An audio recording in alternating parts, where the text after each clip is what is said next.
पुजारी और राजा की रोचक कहानी। एक राजा ने भगवान का एक सुंदर मंदिर बनाया और उसमें एक पुजारी को काम पर रखा।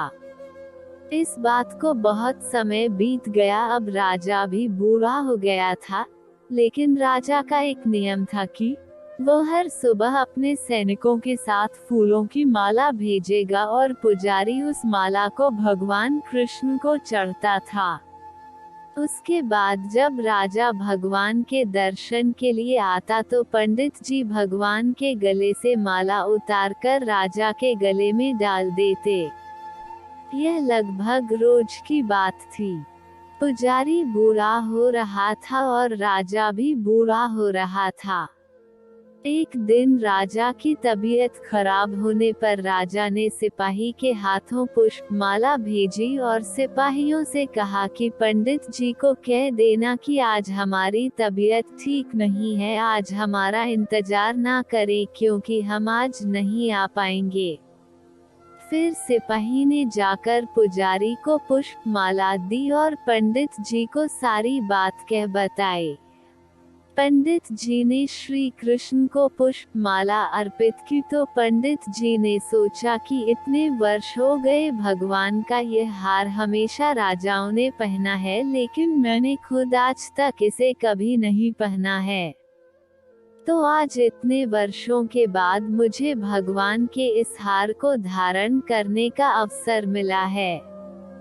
यह निश्चित रूप से भगवान की इच्छा है, इसलिए यह परंपरा थी कि भगवान के उस हार को कैसे छोड़ देंगे। इसलिए इस बार पंडित जी ने वो हार अपने गले में डाल दिया। तभी सिपाही दौड़ता हुआ आया और बोला कि राजा साहब मंदिर आ रहे हैं क्योंकि वहाँ महाराज की तबीयत ठीक नहीं है, आप सारी तैयारी करके रखें। इतने सालों से चली आ रही परंपरा को राजा तोड़ना नहीं चाहता था, इसलिए वो मंदिर आने लगा।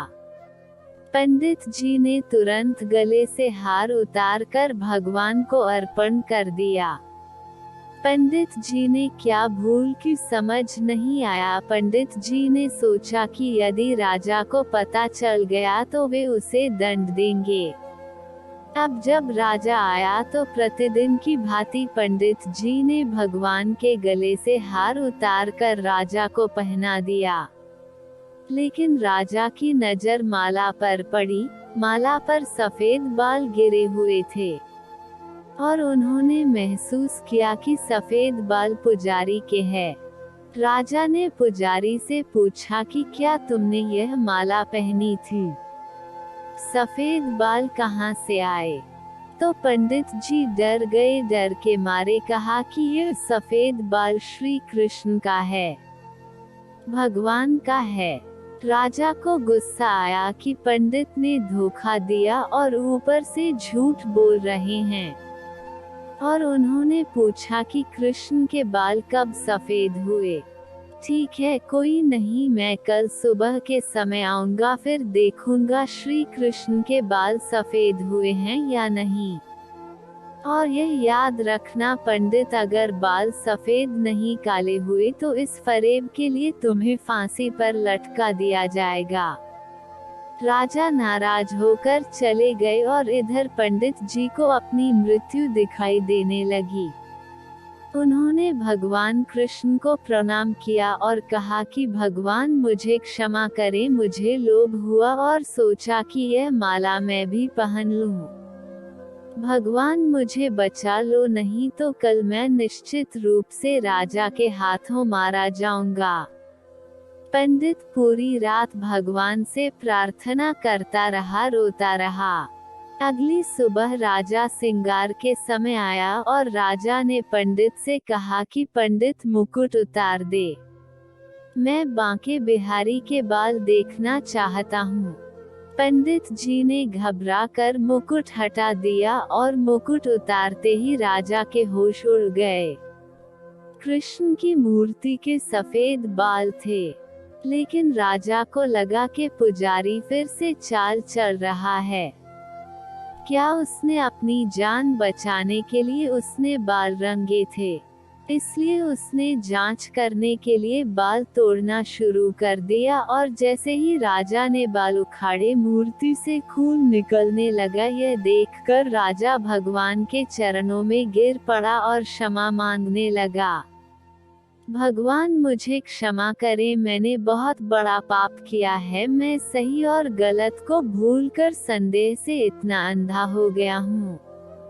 तभी मूर्ति से आवाज आई, राजा आप मुझे केवल मूर्ति ही समझते हैं, इसलिए आज तक मैं केवल आपके लिए मूर्ति हूँ।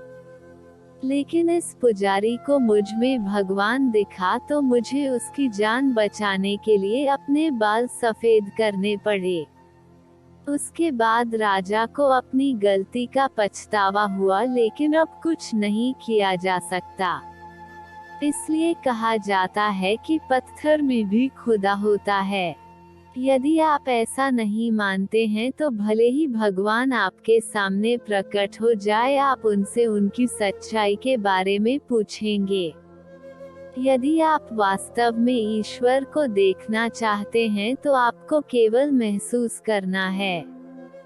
परमेश्वर पर बिना शर्त विश्वास रखें और बिना किसी रुकावट के अपना काम करते रहे। सर्वशक्तिमान आपको निश्चित रूप से अपना फल देंगे।